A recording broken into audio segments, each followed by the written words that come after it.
It's one small step for man, one giant leap for mankind. This is the Cosmick Voice.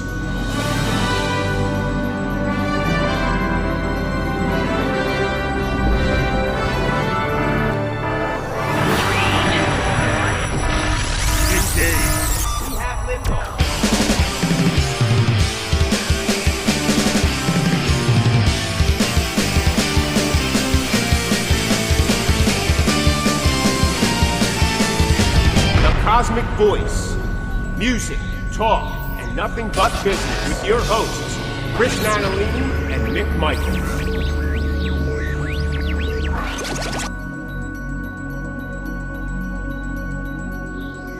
Hello, everyone, and welcome to the Cosmick Voice. This is Season 7, Episode 21. I am here with my co-host, Chris Natalini. What's going on? And I am Mick Michaels. That was a good falsetto high. I like that a lot. Yeah. Thank you. Welcome back, everyone, to another show. Chris, how are you, sir? I am doing well, Mick. How about yourself? Doing fantastic. We actually took about an hour just to gear up for this show.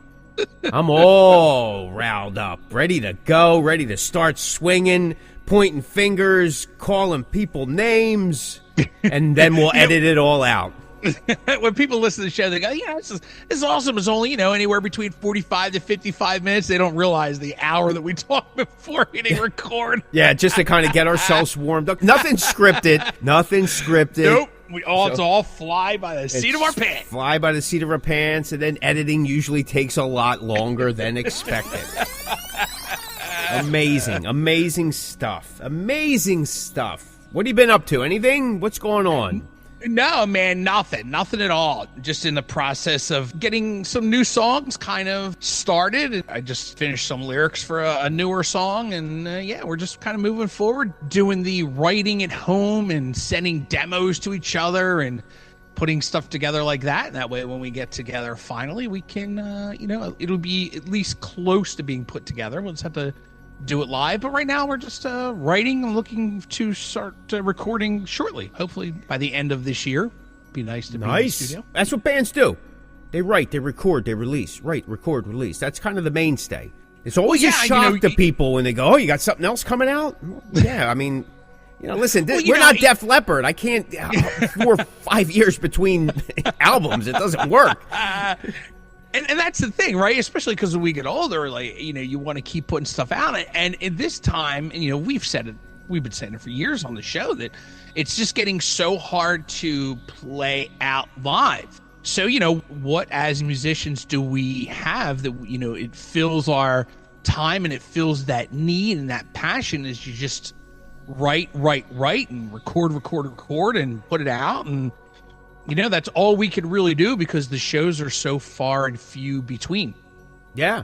I mean, this year alone, when I say handful of shows, I really mean a handful of shows, which is me too, so different than in years prior. I had talked about this a couple times to my guys, and I think I mentioned it to you too. The thing is this year is less, a lot less. But I had seen it happening over the last 16 months. Like what was happening last year had already been in the works the year prior. So there was a lot of that, and we had filled in some empty dates here and there, but as they came along, some were last minute fill in type things. This year, though, I seen what was happening last year and less was happening already. So I knew that sooner or later we were going to hit that apex of really slowing down. Like slowing down that it just was inevitable. You're just going to have to weather the storm. And that's what we're doing. We're playing as often as we can, but finding shows, I know we keep saying it over and over again, but finding shows, it's difficult because a lot of outside area to your band, in my experience, they're just not taking in outside bands. Like they want a guarantee, or like you had mentioned, and even a venue I just recently played, we were invited to come and showcase. They're already booked up a year and a half from that point. To me, that sounds crazy, especially for a local venue. How do you break into your own market then if one of the only venues in your area is already booked up? I mean, somebody says, well, you got to be real good. You got to do this. You got to do that. You got to be ready. I get that. But it's making it really difficult for bands or even artists to kind of get their foot in the door, make their bones, kind of work out the process. Any new band, regardless of how many years you've been at it, there's that break-in period. Yeah. You know what I mean? Like, you got to get comfortable with Yeah. one another. You got to get your mojo hammering. I mean, anytime we break in even a new song, even after 15 years, like, that song needs some stage time for 6 months, 8 months, to really fit into the already existing set. I mean, it's a lot of work. You go, oh, maybe it sounds good, but yeah, there's something, it just doesn't feel like the other songs. It takes a while. So Yeah. if your local venues are booking up a year plus in advance and you're not on any of that schedule, man, it's tough. It's tough. It is crazy, dude. Sometimes when I talk to these clubs and they go, yeah, we're booked for a year. I go, what? Like, that's insane to me. But there is also a ton more bands out there, and there's a ton more bands that are not original any longer. So all these bands are taking up those spots. I mean, call it for what it is. I'm seeing some festivals and we were talking about it before we clicked record. There's cover and tribute bands being headliners. I mean, that's... Yeah. I get it. The business model is we need to hold the crowd. We need to sell tickets. Yeah. But, my God, it's like, it has nothing to do with the band. I know. Dude, I know. Even these bigger festivals that happen on a normal, on a regular basis every year, and a lot more of those bands are being added to. Yeah, they are. And, it's just it's crazy. It's just crazy. It's Russ the Boss. Take it down. Johnny D from Britney Fox. Stephen Pearcy from Rat, the Rat Bastard. You're listening to the Cosmick Voice. Listen, on a side note, I wanted to make a point here, or just a clarification on the show. I had received a message that, hey, some of our stuff is a little outdated in terms of even our current season. It is and it's not. If you listen to the show, we are usually ahead of the game in terms of when we're recording because of our schedule. This season, it's been anywhere between 3 weeks to 6 weeks that we've been ahead. So when we record a show, that show sometimes doesn't air for another 3 weeks or even a month, just so that you're aware of it. And I don't know why that's really a problem, but Chris always says at the time of this recording or when this finally airs, right. Listen, we're not watching Back to the Future and picking up things 30 years later. We're basically kind of telling you. I mean, so we are ahead of schedule because of our schedules. That's right. Well, and too, when we started this season, we did a couple of shows, like even before the season actually aired. So, you and I are always kind of back catalog just to keep it safe. Because I think there was like 1 or 2 weeks during the season that we couldn't even get a schedule. But we have shows that we were able to use and still stay in line. So we weren't missing a week. You and I sometimes bank some shows too. I mean, I think it was even last season, the season before, like there was a couple times where we would do 2 shows in a row. Right. Because of our schedule. So, yeah, we are a little back cataloged in this season, but that's only because like you said, I mean, but we're not talking things that are like 6 years old. We're talking maybe a couple weeks to a month or so. And I think it's still relevant that we can talk about certain things. I know in our last episode we talked about, I mean, whenever this episode airs, but in our last episode we talked about Kiss doing that Vegas show and some stuff. And by the time that show actually aired, I mean, it was... The Vegas show will be over. The Vegas show may be over. So a lot of our information may just be, completely out the door. But, and Chris brings up a point. I mean, sometimes it's hard to build a schedule. And then when you're on a schedule, at our age, things can change just by waking up in the morning. So we need to prepare for that. And that, to me, it's no different than your favorite TV show. I mean, they do most of their regular season. They're probably filming sometime in the summer, and then you get all these shows. So I don't see that big of an issue with it, but somebody did. But thank you for listening and pointing that out. And thank you. It gave us 5 minutes of content. It gave us 5 minutes of content. No, and that means more to me when someone goes, because that means they're listening and they're paying attention. That's kind of awesome. But so I got to pay attention a little bit more and see and try to fix that during editing. But I appreciate that, and thank you for listening and paying attention and reaching out. But that's the situation. So yeah, there will be times that we are a little behind. With the topic. But, yeah. I still think the information's solid, but we'll of course. we'll do our best. We'll do our best. We will do our best. That's correct. Here's another thing that I've been seeing, especially with the internet radio type of rotation. I guess there's so much material coming into these, being submitted into these stations, that these bands don't get a second play.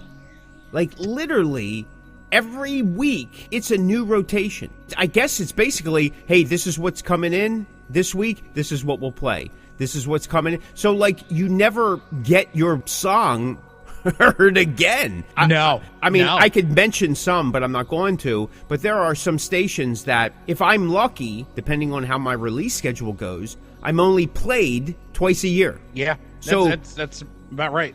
Hey, listen, airplay is airplay, and it's fantastic. Yeah, of course. But of course. Statistically, somebody needs to see or hear something at least a minimum of 8 times before the light goes off and goes, hey, maybe I should pay attention or check that out. Hence why, with streaming services, you can watch a 2-hour movie that becomes 4 hours, and you see the same commercial more than the movie. You know the commercial more than you know the movie by the end of that 7 hours. If you hear something, but you're busy, you're driving, you're doing Right. stuff around the house, you're working, you're not going to stop and go, oh, who is that? Look it up real quick and then write it down for you to look at it later. Right. You If know, you're it's just- writing it's just and driving, how it is. you shouldn't. Go back to texting and driving. It may be Correct. safer. That is correct. But that's the reality of the situation. Like, would I love for people to hear my stuff and go, oh my God, stop what they're doing, write it down and go, oh, I'm going to check that out later when I get home. But the reality of the situation is it's just not, we're all so busy doing life that, it gets played and somebody may go, oh man, that's really cool. It's a good song or whatever. And then oh, that's what's it. the name of that band? Oh yeah, that's cool. Like I'm sure there are people that do note it and then look at it later. I mean, I'm not saying there's not, but the ratio of have to have nots is probably bigger. It's a that's testament to what reality. we've been talking about, the amount of material that's being released that becomes available. Wow. That there's stations that aren't even repeating a playlist or a rotation list, whatever they call it. That's Dude, just it's just crazy. So again, it goes back to you're getting lost in the shuffle. Like, I mean, what do you need to do? Like, sonically, how much more can you possibly do that's going to set you apart? Well, somebody goes, well, you need to play better. Well, okay. A lot of these guys are amazing players, so that must not be enough. Well, you got to write better songs. Okay, but that for some, that's a lifelong process. For others, it's like a machine. That's why the biggest singers in the world over the course of music history have gathered together the best melody writers, the best musicians, the best producers, the best engineers to make and craft some of the greatest songs. Sinatra didn't write his own songs. Right. Bing Crosby and Dean Martin, Barbra Streisand, even Celine Dion, and all these down the line. They've all brought in. Barry Gibb wrote for everybody. So did Neil Diamond. So did Barry Manilow. These guys were premier songwriters. Now, Barry Gibb started with the Bee Gees and then became a songwriter and producer for other artists, especially when the Bee Gees were frowned upon, which was just craziness. But at the same time, they had a career, and then they were able to continue it working with other artists. But guys like Neil Diamond and Barry Manilow, they were background guys. There was no denying what they were doing for other artists that they were doing then for themselves. In today's world, what do you do more? What can you do more sonically? I could understand, like, in the visual piece, maybe you get crazier or whatever, but even that shock value, I don't even think is the same as it was, like, say, when Kiss came out, or when Madonna came out, or even when Lady Gaga made it. I think the shock value of that visual thing has gotten to be, okay. I don't think it impresses people the same way. No, I believe that to be 100%. Again, I just think that, in my opinion, there's just so much out there. There's just so much, man. Like it or not, I understand people's thoughts on it. I am a Spotify subscriber.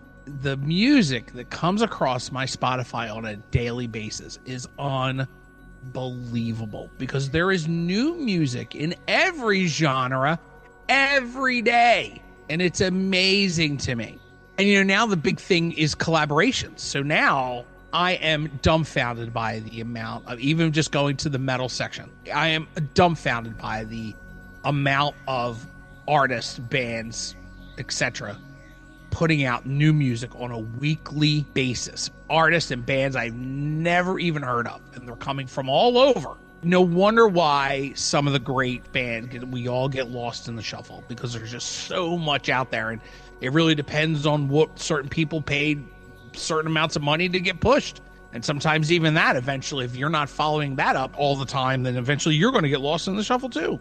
Yeah, I think most of us are lost in the shuffle, just the way of the industry. Like you and I could probably do a whole show on the most underrated 80s metal bands ever. And, we would probably mention some of the greatest musicians of that time. But, because there was so much out there, even then, that those bands got overlooked. There's many times I have conversations with friends and I go, oh yeah, that band, totally underrated. Like, how do we not talk about them every day, all the time? There's so many bands and artists like that just get overlooked because it's so much information when it comes to music.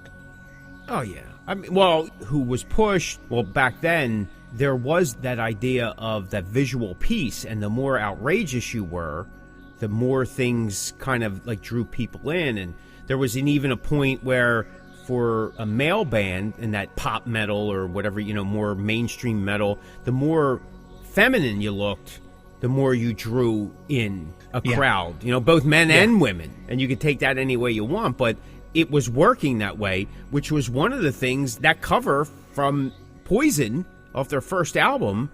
I mean, that was definitely something. People were buying it just based on the cover. Yeah. Oh, yeah. That was calculated. But again, what do you do today where you're living in a society, in a world where that's not as shocking? That's normal. And people are like, okay, what else you got? And then now the idea is like, why are you doing that? Why weren't you doing it back then? But now, like, why are you doing it? Does that mean your songs are no good? And so you can't win one way or the other. That's the problem. To navigate that, to figure out what you're doing or how to do it, you just constantly rack in your brain. I mean, listen, at the end of the day, it does come down to you want to write the best song you possibly can each time. Whatever that is whatever that is. But I think if we go back to the core, and like you were saying, you write and you record and you get everything together there, at least it's a good starting point, it's a stable point, and it's something you can always fall back on. Well, at the end of the day, the music is still what the music is. Yeah. Listen, another point I want to bring up, or something before we get to the topic of the show, is as of the recording of this show, I watched the interview from Billy Corgan with Corey Feldman. I don't know if you got to see it. So good, dude. It was a really good interview. Now, listen, I don't know either one of these guys, but I'm always drawn to Corey Feldman. It's a train wreck, but there is some... It's still like this little kid trying to get out type of thing, even though he's our age. And I always take some of his interviews with a grain of salt because he does have this approach to them. And you don't know, and they actually address it in that interview. Is he acting in these interviews? Is he trying to come across a certain way? And I always feel that he is, but this interview has a change of tone. And I mentioned that before about Billy's interviews.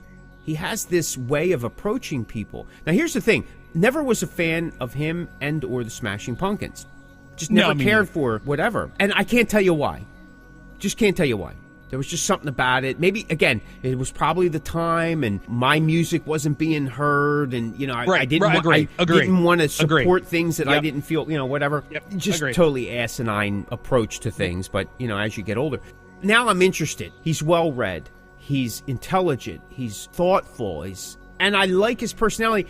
And now I get it. And I didn't know this about him or the Smashing Pumpkins, that they were being blacklisted for a while because of him speaking out against the artists of his time. Like people were like, well, these are the people we should follow because they're so authentic. And he's like, well, that's not true. He goes, I'm paraphrasing. We all have ambitions. Kurt Cobain is not the guy to follow. He's just trying to be successful just like the rest of us. Though there's nothing wrong with that. The narrative that they're telling you isn't what the narrative is. And apparently a lot of artists got agitated at that, and he was able to overcome because the music and the fan base is what helped propel them. But they suffered a lot. He suffered a lot. I found that to be interesting. I heard in one of his interviews, and I don't believe it was the Corey Feldman one. I don't know, maybe it was the Pat Benatar one. I'm not really sure, or maybe it was the Wolfgang one. He was saying that because he liked other forms of music, he would do things that other forms of music would do. And I think he did mention this in the Corey Feldman interview,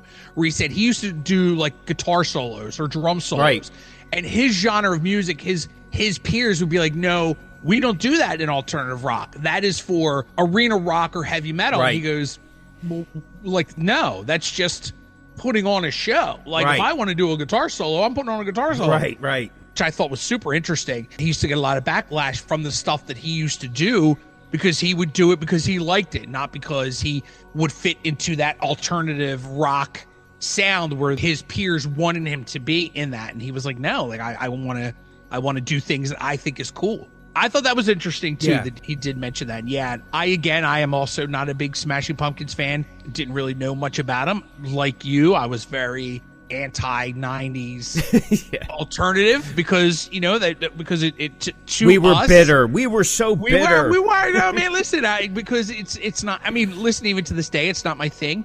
But as I've gotten older, I can appreciate the talent behind some of those acts. I am a little more interested into just going a little deeper into the music, just to see what I was missing, because I've talked about it.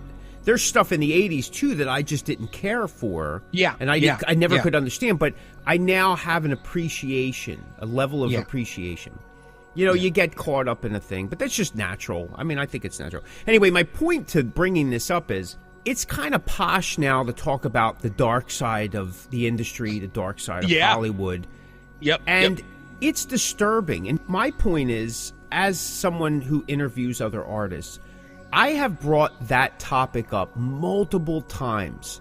I do a variety of interview approaches. Again, a lot of it's based on my schedule. I do one-on-one with the artist, whether it's Zoom, on the phone. But I also do where the artist doesn't have time and they want questions sent. So I send them questions.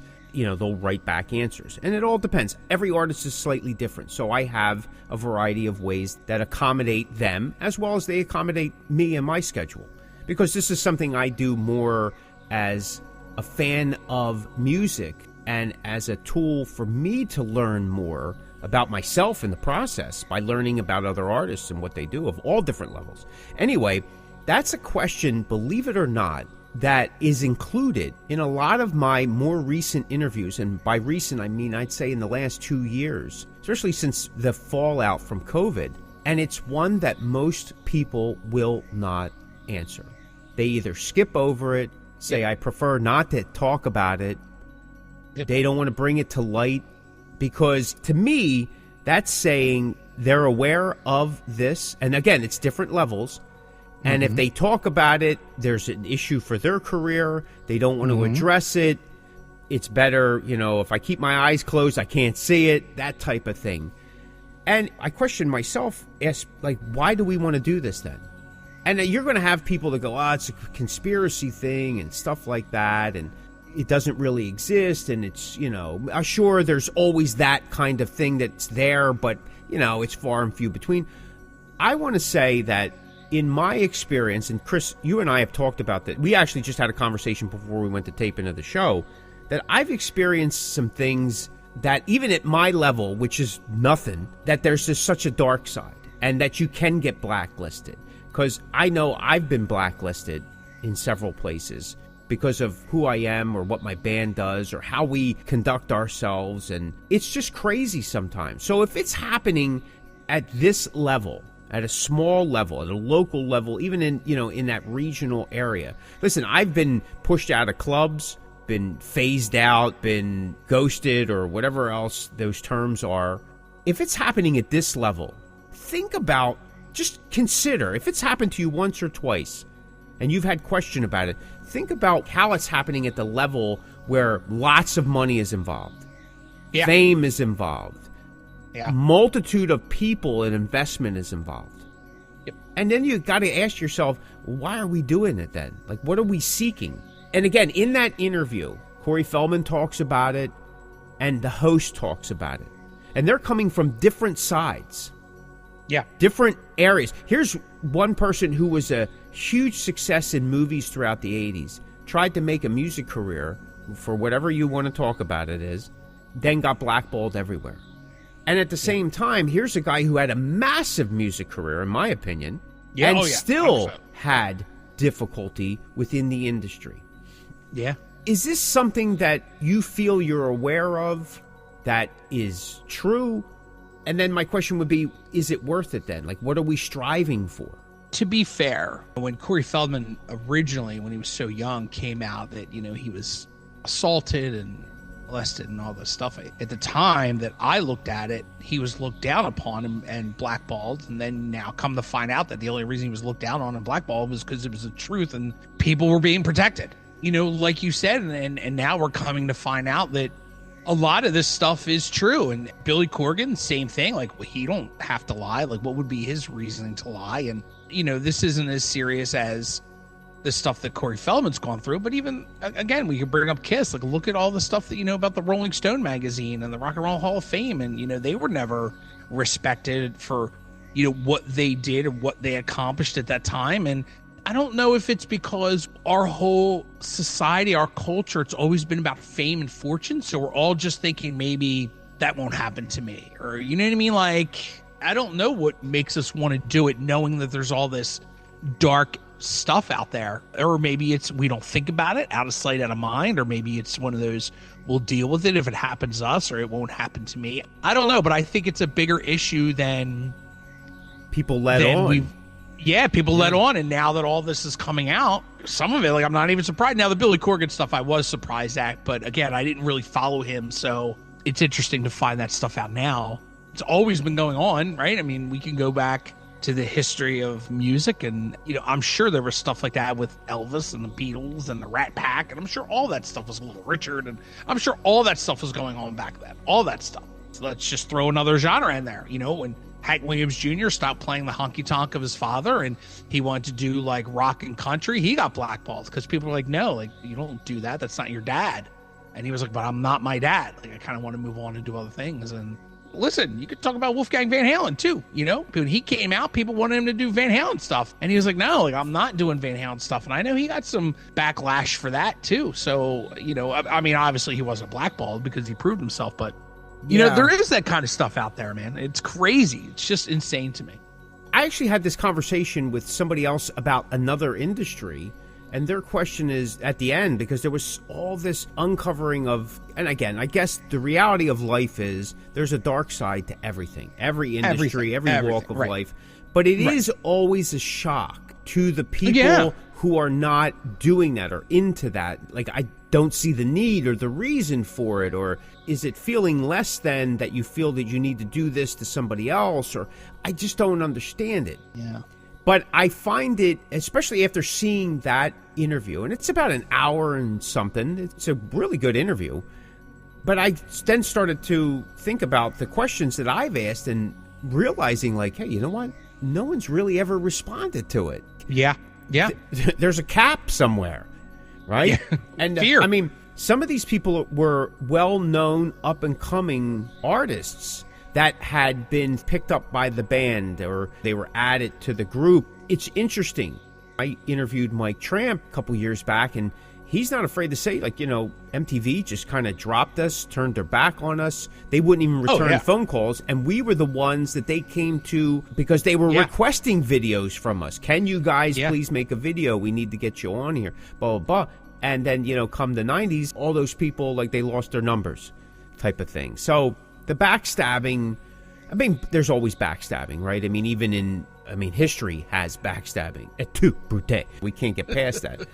The more you hear about it, the more you keep going, well, what am I doing? Like, what? Like, what's my end game here? Even like with Billy Corgan, he didn't necessarily play into it, but it was happening to him. He was blacklisted by his own genre of music. That's insane. That's insane. Yeah. It's crazy. It's crazy. Listen, I've been blackballed by bands and venues and other artists and areas and for a lot of things. You know, the other thing I was thinking is the other day I seen on, and this just kind of plays into it. The other day I seen a post, and again, it's now way outdated. It was on this day, you know, Billy Joel and Christy Brinkley got married. And it was I guess it was 85 or something. And I said to myself, I go, who really cares? Neither of these two probably even want to remember that. They don't want to be reminded of it at this point. And then I thought, like, why do we have this fascination with bringing this stuff up? Like, does anybody really care? Because if a regular guy put his wedding picture up, you know, except for the people that are real close to him, nobody cares. Nobody cares about your story, because you'll hear that all the time. Oh, who cares about that? But we care about some artist we don't know. So where is the disconnect that we have? Because I go back to thinking, you know, I'm listening to these interviews and everybody's got a story to tell. It's because they're famous. It's interesting to some level. And then I thought, well, man, I know plenty of artists and musicians that have some amazing stories, but nobody knows who they are. Yeah. Like, you know what I mean? Yeah. Like, we have these run-ins too. And if you tell the stories, people are like, that didn't happen. Or, you're full of it. Or, how could that have possibly happened to you? And stuff like that. And it's like, well, you know what? If you're living life and you're doing your thing, believe it or not, SHT happens all the time. That's my way of getting, you know, because I don't want to censor anything. But you know what I'm talking about. I mean, I do, bro. I do. Listen, you want to impress me? Show a picture of somebody that's still married since the 80s. That's the impressive thing. I know. That's crazy, man. That's crazy. You are listening to the Cosmick Voice with your hosts, Chris Natalini and Mick Michaels.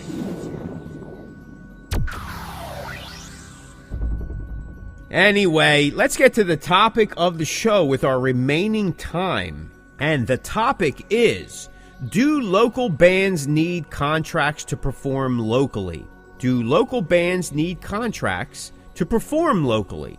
It's an interesting take on things. With bands being booked 18 months in advance, I don't know. Do you have a contract at that point? Listen, if you're booking local bands, you know that. Local bands are like the tide. They come and go. They're in and out. They got problems. They don't have problems. Members change. Somebody moves. Do you get a contract with these bands? Or just to play your local watering hole? What do you think, bud? I mean, to be honest, I mean, it probably would be a decent thing to get bands to sign contracts, because you may get less cancellations, or you may get a band that goes, you know what, no, that's okay, I don't want to sign a contract to play your club. And then you're just kind of weeding out the people that just don't take their craft seriously. But then on the other hand, I go, I don't know. I mean, unless there's money involved. And listen, I'm going to break down the fourth wall here. In my former band, we came with a guarantee, and there wasn't many times that we signed contracts. It was all just a handshake and a promise. You know, there were times where some of those promises were broken, but it was okay, because for us, it was more about playing those shows and those venues. And listen, there's probably a handful of promoters that probably owed us a lot of money through the years, because, you know, we took less, or they couldn't get what we were asking for, like whatever the case may be. It happens, right? Because everything was done with a handshake and a promise. You just hope. You take what you can get, I guess. And sometimes the shows and the people are better than, you know, what that guarantee is. At least in my opinion, that's how we operated. I don't know if it was the smartest thing to do, but, you know, to us at the end of the day, it was more important to play in front of fans and people than it was to, you know, go home with the guarantee.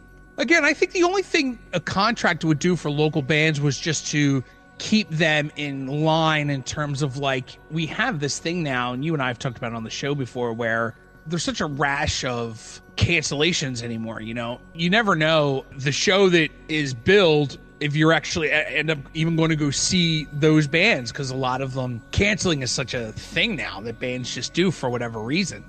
So I don't know if maybe if you have local bands sign contracts and it keeps them in line in terms of keeping their promises and their commitments to go, unless God forbid something happens, which I totally understand. But there's so many bands out there that cancel because they don't like their time slot, or, you know, they just don't feel like it, or because it's raining out, or whatever the case may be. Like, I wonder if a contract would keep those bands more in line in terms of you know, doing what they're supposed to be doing. But to answer your question, I don't know. I don't know if local bands need a contract. In my opinion, the only reason you would need a contract is to keep bands in line. And if they say they're going to be there, then they'll be there. You know, God forbid, unless there's an emergency. But, you know, bailing out because you don't like your time slot or because the weather's bad or you don't feel like getting off your couch, you know, that's something that a contract would possibly keep from happening. But then would that even stop them? I don't know. Because you could always say something happened and something not really happened. You know, you could say something horrific happened and it not happened. The only contracts I've ever signed, I was playing with a national.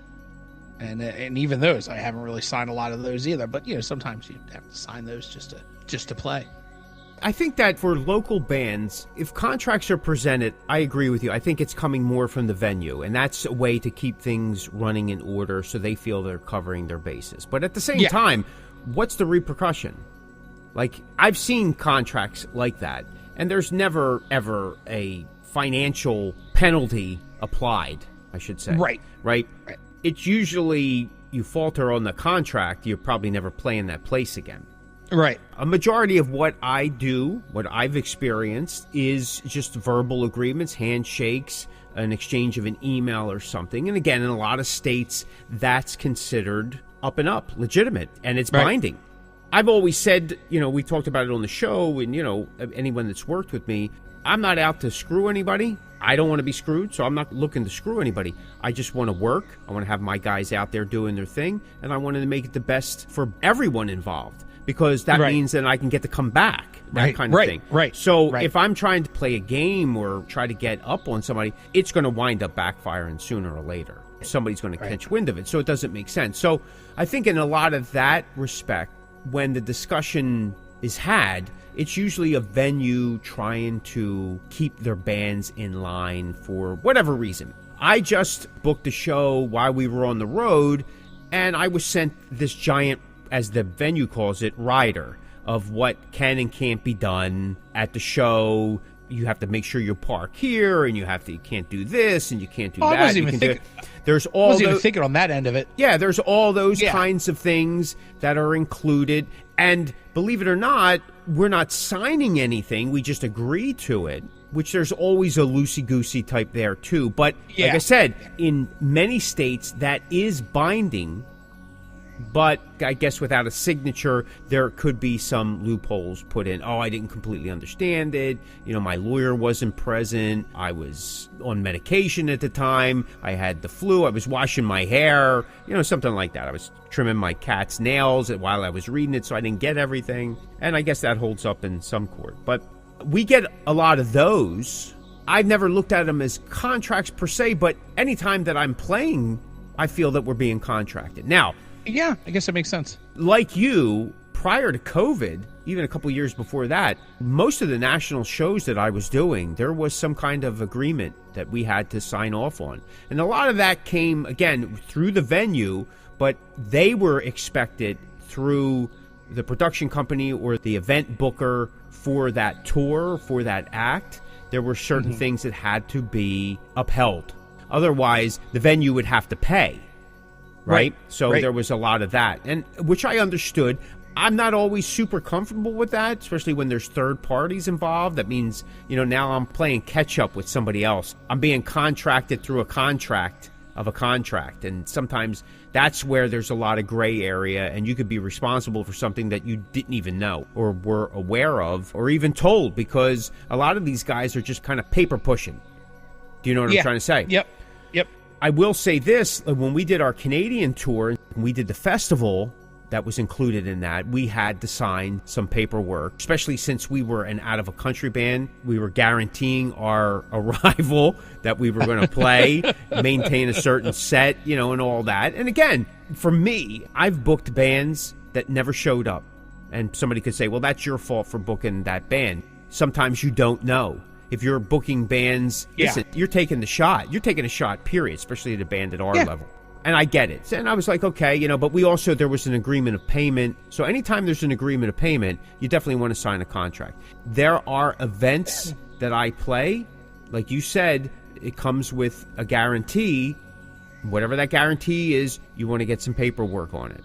You often don't get bands at a local level, local bands issuing contracts to venues or places like that, because, you know, everybody's just happy to play. I get it. You're right, especially nowadays. Yeah. But if you've been a band that's been around a while and you've started making your way, there are certain things that maybe, it's okay to ask for and say, hey, can we get this, or then here's the agreement and this is what we want.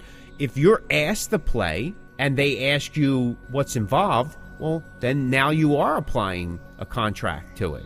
Yeah. What are you guys looking to get for the night? Is there special things that you need? Is there a stage plot? Do you need the brown M&Ms put in a separate bag? Whatever. But that's the idea.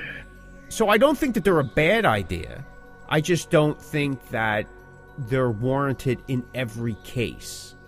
I get your sentiment. It really is about the venue trying to ensure the band's going to show up and be as professional as possible. Yeah. But what are the repercussions when you don't?